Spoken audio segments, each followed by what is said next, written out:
What are you looking at? Well, I'm looking at some of the pictures from our trip to Burkina and thinking about the people in the Kenedougou Province. That's where you went to church with the Obergs, isn't it? That's 4 hours driving over flooded roads. That's right. Until 4 years ago, Kenedougou had not been evangelized. Now there are a number of churches and several hundred Christians.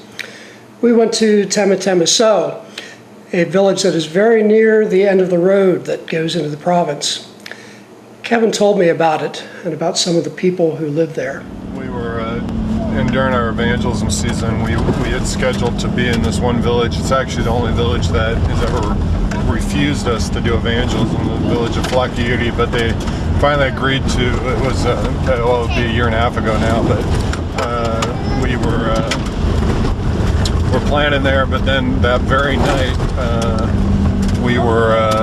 the chief got a hold of us and said we couldn't come, so we had a night of free, and we said, why don't we go to Temetemeso? That's where we're going right now, and because we've got an open door to go there. And we went, and we were driving, but it was late. We were late getting started, and I'll never forget is we finally got to the village, and it was about, I don't know, 8 o'clock or so, already dark, and we're driving in, and I was pulling my trailer, and I had all these believers from Siraso and Katana on the trailer, and I had guys up on my roof, and they were drumming djembes, and as we were going into this village and singing, and we do that often when we go into these villages. We have our people that just come along for the ride and be part of the evening.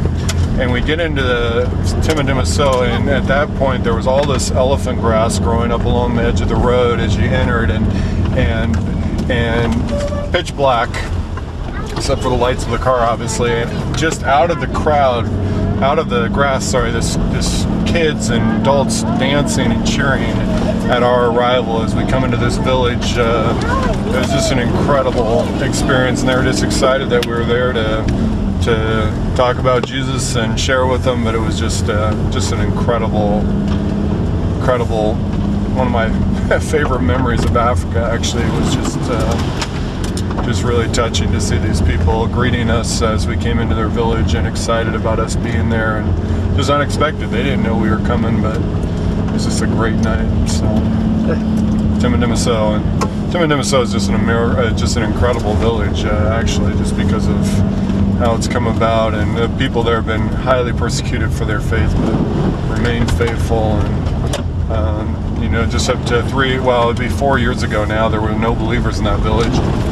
Now, tell about that first trip with Steve. Oh yeah, we had the first night in Temetemeso, first evangelism ever in that village. First time for them to have a clear gospel presentation, and I'll never forget. Steve Nielsen was with us, and our field director, and he was preaching, and he gave an altar call at the end of his preaching, and one man, you'll meet him today, Steve. His name is Brema, an older man, stood up in front of this crowd of 1,000+ people, and people laughing at him and jeering at him, and giving his life to Christ. It was just an incredible testimony, and his story was that he had heard about Christ in Mali, and Temetemeso is only about 7 kilometers from the Mali border.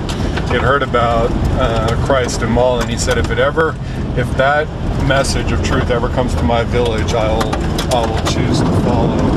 So he honored that, and when we came, he made that decision to follow. But that night, there was 3 men in the middle of the night that came and gave their lives to Christ because they couldn't sleep, and they just said we couldn't sleep, and we had to make this decision to follow Christ. And now they're our founders, really, in that village. So it's just been exciting, and God has just done incredible things. But like I said, they've been persecuted for their faith. In fact, one of the believers, you'll meet him today, his name is Daniel, grew up, spent his entire life and born in that village, and he goes, it's so weird, it's like I'm being treated as a stranger in my own village, and because of his choosing to follow Christ. It's just incredible people's faithfulness, and their committedness, and the midst of hardship and persecution is just really, it's challenging personally to my faith. So it's just exciting. You're going to meet them.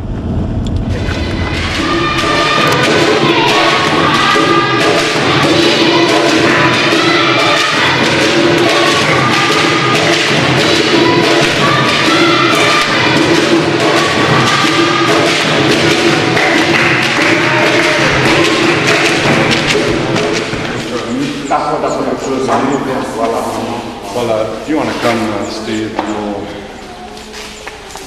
Vous êtes gravé pour moi. Comme ça, go ahead and partez. On va danser. Voilà, mon frère Etienne veut donner un petit témoignage.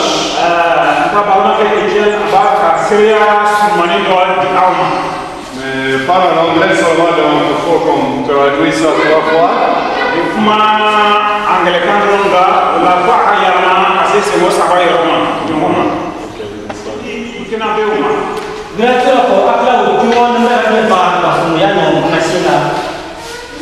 So I bring greetings from our church, from your brothers and sisters in Carlisle, Pennsylvania.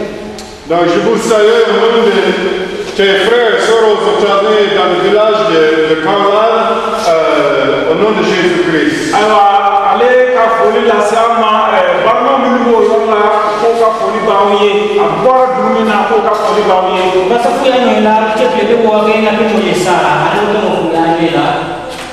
And I also bring greetings from my family, from my children and my grandchildren. Aussi, vous saluez au nom de sa famille, sa femme et ses enfants, et toute sa famille aujourd'hui.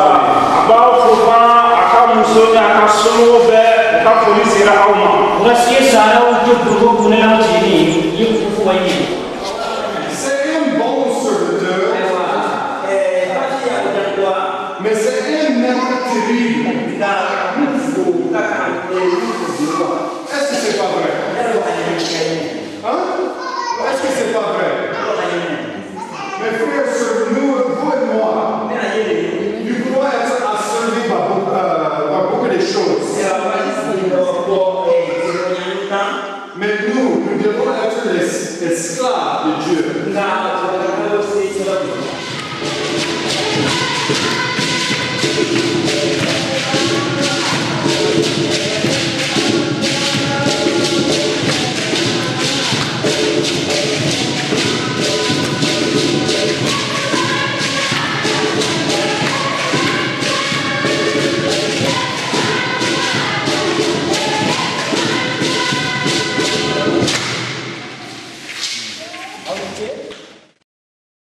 Pastor Barr at the Temetemeso was one of Andrew's students at Maranatha.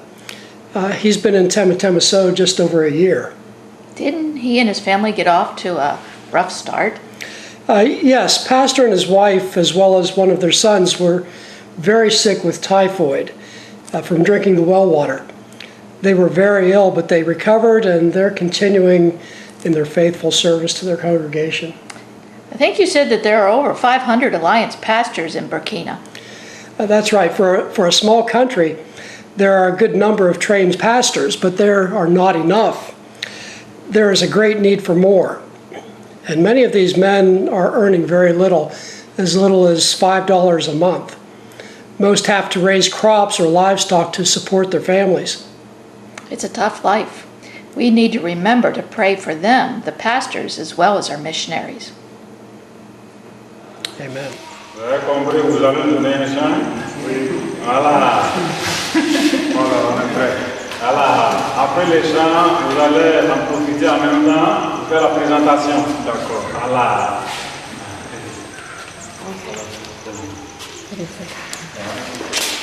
Do not come on stage. Don't have